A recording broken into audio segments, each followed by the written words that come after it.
వైఎస్ఆర్సీపీ నేతలపై కూటమి ప్రభుత్వం కక్ష సాధింపు చర్యలు కొనసాగుతూనే ఉన్నాయి.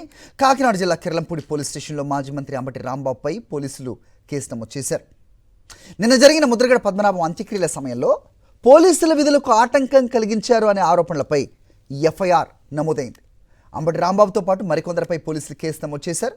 అయితే ముద్రగడ అంత్యక్రియల్లో ప్రభుత్వ అధికార లాంఛనాలను ఆయన కుటుంబ సభ్యులు ముందే తిరస్కరించినప్పటికీ ప్రభుత్వం బలవంతంగా నిర్వహించే ప్రయత్నం చేసింది. ఇదే అంశంపై సమాచారం మా ప్రతినిధి రాజు అడిగి తెలుసుకుందాం. రాజు, చెప్పండి, సమయం సందర్భం అనేది కూడా మర్చిపోయిందా కూటమి ప్రభుత్వం?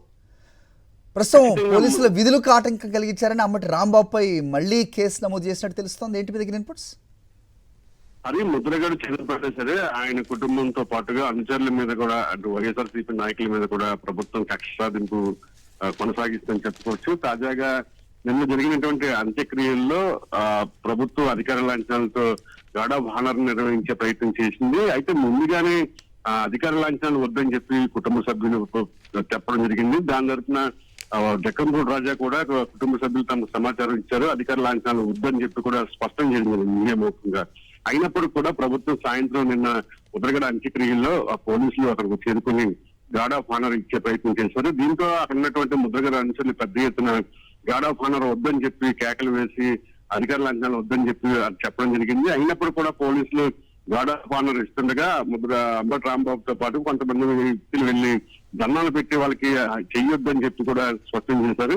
ముద్రగడ చివరి కోరిక తనకి ఎలాంటి అధికార లాంఛనాలు వద్దని చెప్పి చెప్పడం జరిగింది. అందువల్ల దయచేసి మీరంతా వెళ్ళిపోవాలని చెప్పి చెప్పడం జరిగింది. ఆ తర్వాత తమని గార్డ్ ఆఫ్ ఆనర్ ఇస్తుండగా ఉన్నతాధికారుల ముందే ముద్రగడ తమ తోసి వచ్చి విధులకు ఆటంకం కలిగించారని ARSI Appalaraju Kirlampudi police station లో ఫిర్యాదు చేశారు. దీంతో అంబటి రాంబాబుతో పాటుగా ఎవరైతే ఆయన అనుచరులు ఉన్నారో వారి మీద బిఎన్ఎస్ సెక్షన్ 132 కింద కేసులు నమోదు చేసిన పరిస్థితి అయితే ఉంది. ఓవరాల్ గా చూసినట్లయితే ముద్రగడ మీద ప్రభుత్వం కక్ష సాధింపు అయితే కొనసాగిస్తున్న పరిస్థితి అయితే మనం చూస్తున్నాము.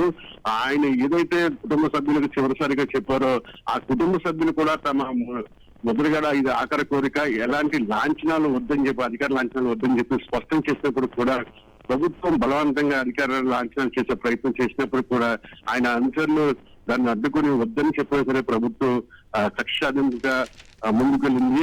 ఓవరాల్ గా చూసినట్లయితే ముద్రగడ చివరి కోరిక ప్రకారమే కుటుంబ సభ్యులు నడుచుకున్నారు. Hari. All right Raju, thanks for the inputs.